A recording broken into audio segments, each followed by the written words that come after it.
दोस्तों, माना जाता है कि भगवान विष्णु जब चारों धामों पर बसे अपने धामों की यात्रा पर जाते हैं तो हिमालय की ऊंची चोटियों पर बने अपने बद्रीनाथ धाम में स्नान करते हैं और पश्चिम में गुजरात के द्वारिका में वस्त्र बदलते हैं, पुरी में भोजन करते हैं और दक्षिण में रामेश्वरम में विश्राम करते हैं।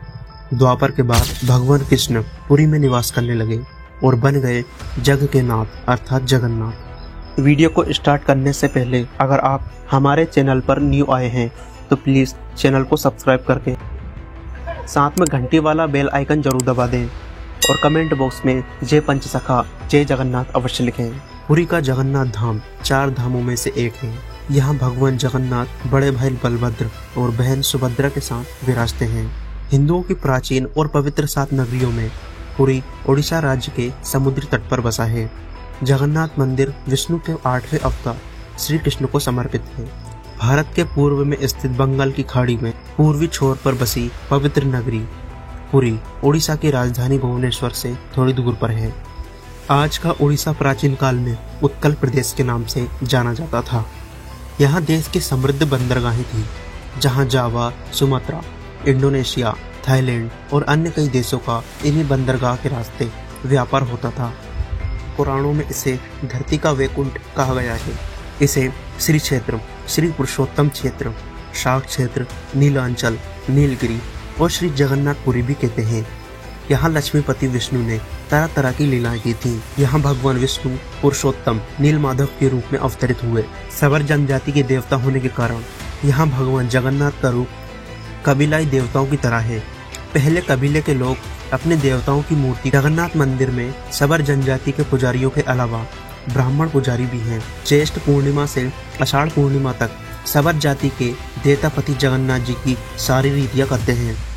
पुराणों के अनुसार नीलगिरी में पुरुषोत्तम हरि की पूजा की जाती है। पुरुषोत्तम हरि को यहाँ भगवान राम का रूप माना गया है। सबसे प्राचीन ग्रंथ मत्स्य पुराण में लिखा है कि पुरुषोत्तम क्षेत्र की देवी बिमला है और यहाँ उनकी पूजा होती है। रामायण के उत्तरकांड के अनुसार भगवान राम ने रावण के भाई विभीषण को अपने इक्ष्वाकु वंश के कुल देवता भगवान जगन्नाथ की आराधना करने को कहा। आज भी पुरी के श्री मंदिर में विभीषण वंदापन की परंपरा कायम है। स्कंद पुराण में पुरी धाम का भौगोलिक वर्णन मिलता है। स्कंद पुराण के अनुसार पुरी एक दक्षिणावर्ती शंख की तरह है और ये 5 कोस यानी 16 किलोमीटर क्षेत्र में फैला है। माना जाता है कि इसका लगभग 2 कोस क्षेत्र बंगाल की खाड़ी में डूब चुका है। इसका उदर है समुद्र की सुनहरी रेत, जिसे महोदधि का पवित्र जल धोता रहता है। सिर वाला क्षेत्र पश्चिम दिशा में है, जिसकी रक्षा महादेव करते हैं। शंख के दूसरे घेरे में शिव का दूसरा रूप ब्रह्म कपाल मोचन विराजमान है। माना जाता है कि भगवान ब्रह्मा का एक सिर महादेव की हथेली से चिपक गया था और वो यहीं आकर गिरा था। तभी से यहाँ पर महादेव की ब्रह्म रूप में पूजा करते हैं। शंख के तीसरे वृत्त में माँ विमला और नाभि स्थल में भगवान जगन्नाथ रथ सिंहासन पर विराजमान है। दोस्तों, इस मंदिर का सबसे पहला प्रमाण महाभारत के वन पर्व में मिलता है। कहा जाता है कि सबसे पहले सबर आदिवासी विश्ववसु से नीलमाधव के रूप में इनकी पूजा की थी। आज भी पुरी के कई मंदिरों में कई सेवक हैं जिन्हें देवतापति के नाम से जाना जाता है। दोस्तों, अब जानते हैं कि ये मंदिर किसने बनवाया था। राजा इंद्रद्युम्न मालवा का राजा था, जिनके पिता का नाम भारत और माता सुमति था। राजा इंद्रद्युम्न को सपने में भगवान जगन्नाथ जी के दर्शन हुए थे। कई ग्रंथों में राजा इंद्रद्युम्न और उनके यज्ञ के बारे में विस्तार से लिखा है। उन्होंने यहाँ कई विशाल यज्ञ किए और एक सरोवर बनवाया। एक रात भगवान विष्णु ने उनको सपने में दर्शन दिए और कहा, नीलांचल पर्वत की एक गुफा में मेरी एक मूर्ति है, उसे नीलमाधव कहते हैं। तुम एक मंदिर बनवाकर उसमें मेरी ये मूर्ति स्थापित कर दो। राजा ने अपने सेवकों को नीलांचल पर्वत की खोज में भेजा। उसमें से एक था ब्राह्मण विद्यापति। विद्यापति ने सुन रखा था कि सबर कबीले के लोग नीलमाधव की पूजा करते हैं और उन्होंने अपने देवता की इस मूर्ति को नीलांचल पर्वत की गुफा में छुपा रखा है। वो ये भी जानता था कि सबर कबीले का मुखिया विश्ववसु नीलमाधव का उपासक है और उसी ने मूर्ति को गुफा में छुपा रखा है। चतुर विद्यापति ने मुखिया की बेटी से विवाह कर लिया। आखिर में वह अपनी पत्नी के जरिए नीलमाधव की गुफा तक पहुंचने में सफल हो गया। उसने मूर्ति चुरा ली और राजा को लेकर दे दी। विश्ववसु अपने आराध्य देव की मूर्ति चोरी होने से बहुत दुखी हुआ। अपने भक्त के दुख से भगवान भी दुखी हो गए। भगवान गुफा में लौट गए, लेकिन साथ ही राजा इंद्रद्युम्न से वादा किया कि वो एक दिन उनके पास जरूर लौटेंगे, बशर्ते कि वो एक दिन उनके लिए विशाल मंदिर बनवा दे। राजा ने मंदिर बनवा दिया और भगवान विष्णु से मंदिर में विराजमान होने के लिए कहा। भगवान ने कहा कि तुम मेरी मूर्ति बनवाने के लिए समुद्र में तैर रहे एक पेड़ का टुकड़ा उठाकर लाओ, जो द्वारिका से समुद्र में तैरकर पुरी आ रहा है। राजा के सेवकों ने उस पेड़ के टुकड़े को तो ढूंढ लिया, लेकिन सब लोग मिलकर भी उस पेड़ को नहीं उठा पाए। तब राजा को समझ आ गया कि नीलमाधव के अनन्य भक्त सबर कबीले के मुखिया विश्ववसु की ही सहायता लेनी पड़ेगी। उस वक्त सब हैरान रह गए जब विश्ववसु भारी भरकम लकड़ी को उठाकर मंदिर तक ले आए। अब बारी थी लकड़ी से भगवान की मूर्ति गढ़ाने की। राजा के कारीगरों ने लाख कोशिश कर ली, लेकिन कोई भी लकड़ी में एक छेनी तक नहीं लगा पाया। तब तीनों लोग के कुशल कारीगर भगवान विश्वकर्मा एक बूढ़े व्यक्ति का रूप धरकर आए। उन्होंने राजा को कहा कि वे नीलमाधव की मूर्ति बना सकते हैं, लेकिन साथ ही उन्होंने अपनी शर्त भी रखी कि वे 21 दिन में मूर्ति बनाएंगे और अकेले में बनाएंगे और कोई उनको बनाते हुए नहीं देख सकता। उनकी शर्त मान ली गई। लोगों को आरी छेनी हथौड़ी की आवाजें आती रही। राजा इंद्रद्युम्न की रानी गुनीचा अपने को रोक नहीं पाई। वह दरवाजे के पास गई तो उसे कोई आवाज सुनाई नहीं दी। वह घबरा गई। उसे लगा बूढ़ा कारीगर मर गया है। उसने राजा को इसकी सूचना दी। अंदर से कोई आवाज नहीं सुनाई दे रही थी, तो राजा को भी ऐसा लगा कि सभी शर्तों और चेतावनियों को दरकिनार करते हुए राजा ने कमरे का दरवाजा खोलने का आदेश दिया। जैसे ही कमरा खोला गया तो बूढ़ा व्यक्ति गायब था और उसमें 3 अधूरी मूर्तियां मिली। वह नीलमाधव और उनके भाई के छोटे छोटे हाथ बने थे, लेकिन उनकी टांगे नहीं थी, जबकि सुभद्रा के हाथ पांव बनाए ही नहीं गए थे। राजा ने इसे भगवान की इच्छा मानकर इन्हीं अधूरी मूर्तियों को स्थापित कर दिया। तब से लेकर आज तक तीनों भाई बहन इसी रूप में विद्यमान हैं। वर्तमान में जो मंदिर है वो 7वीं सदी से बनवाया था। हालांकि इस मंदिर का निर्माण ईसा पूर्व में ही हुआ था। यहाँ स्थित मंदिर 3 बार टूट चुका है। 1174 ईस्वी में ओडिशा शासक अनंग भीमदेव ने इसका जीर्णोद्धार करवाया था। मुख्य मंदिर के आसपास लगभग 30 छोटे बड़े मंदिर स्थापित हैं। पहला चमत्कार है हवा के विपरीत लहरता ध्वज। श्री जगन्नाथ के ऊपर स्थित लाल ध्वज सदैव हवा के विपरीत दिशा में लहरता है। हवा के विरुद्ध ध्वजा लहराने का संबंध हनुमान जी से है। पौराणिक कथा के अनुसार समुद्र की आवाज के कारण भगवान विष्णु को विश्राम करने में कठिनाई होती थी। जब यह बात हनुमान जी को पता चली तो उन्होंने समुद्र से कहा कि तुम अपनी वाणी रोक लो कि तुम्हारे शोर से मेरे स्वामी को चैन नहीं आ रहा है। तब समुद्र ने कहा कि यह मेरे वश में नहीं है।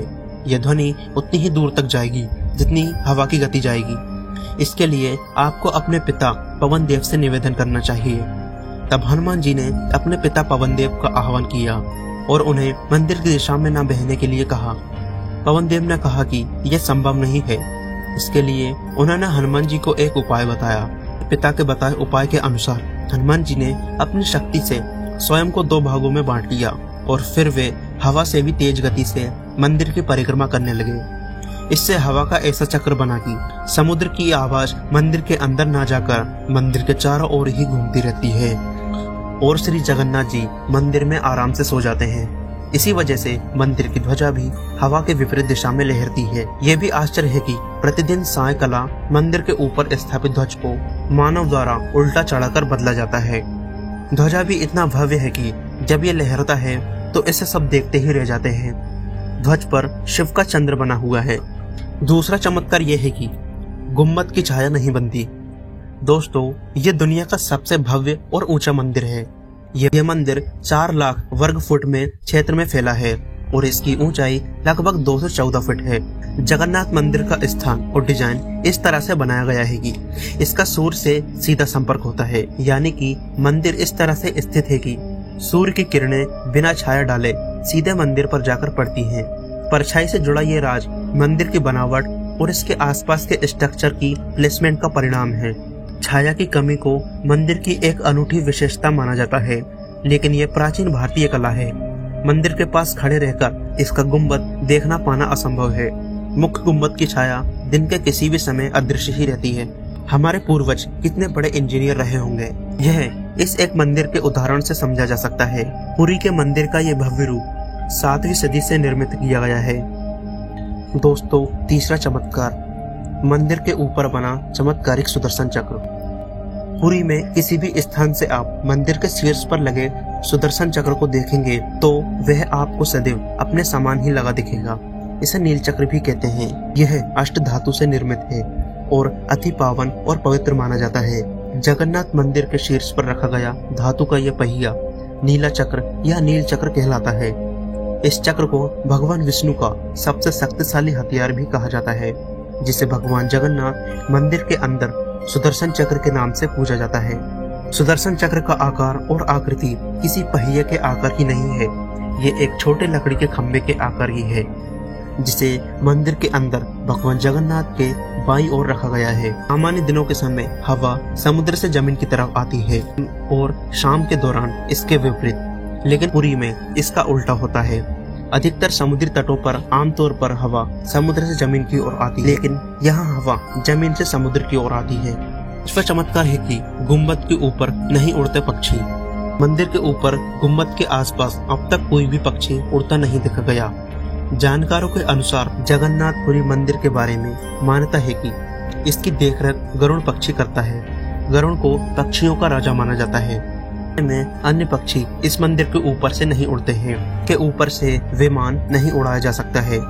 मंदिर के शिखर के पास पक्षी उड़ते नजर नहीं आते, जबकि देखा गया है कि भारत के अधिकतर मंदिरों के गुंबद पर पक्षी बैठा जाता है।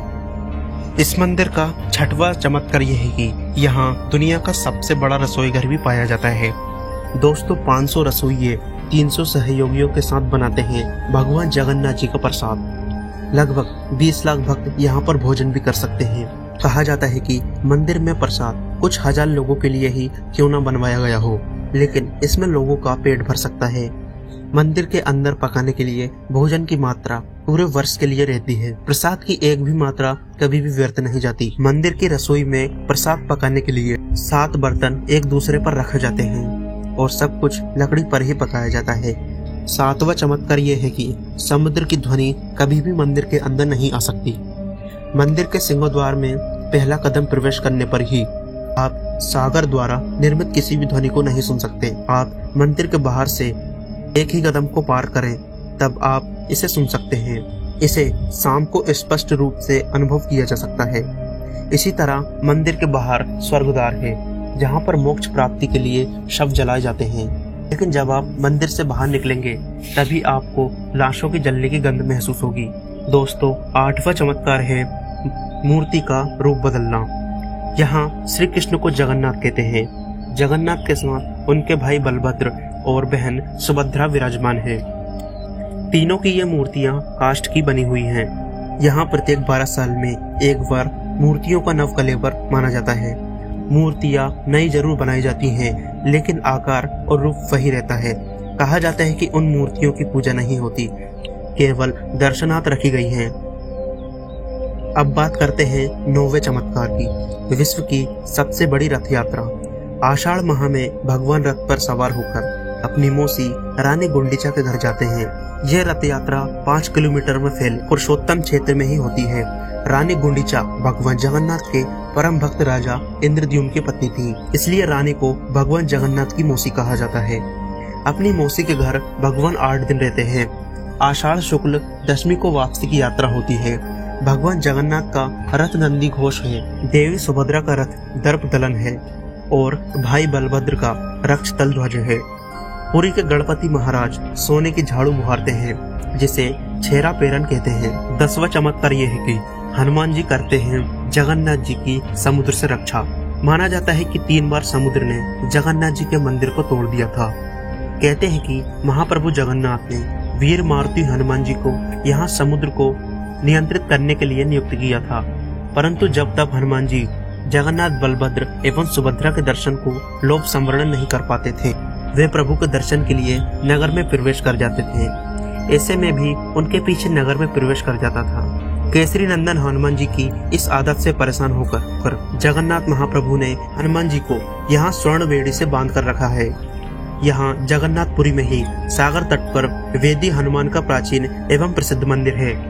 भक्त लोग बेड़ी में जगड़े हनुमान जी के दर्शन करने के लिए आते हैं। तो दोस्तों, ये थे जगन्नाथ मंदिर के कुछ अनोखे चमत्कार और रहस्य। अगर आपको वीडियो पसंद आया हो तो प्लीज वीडियो को लाइक और चैनल को सब्सक्राइब करके साथ में घंटी वाला बेल आइकन जरूर दबा दें, तभी आपको नई वीडियो का नोटिफिकेशन सबसे पहले मिल पाएगा।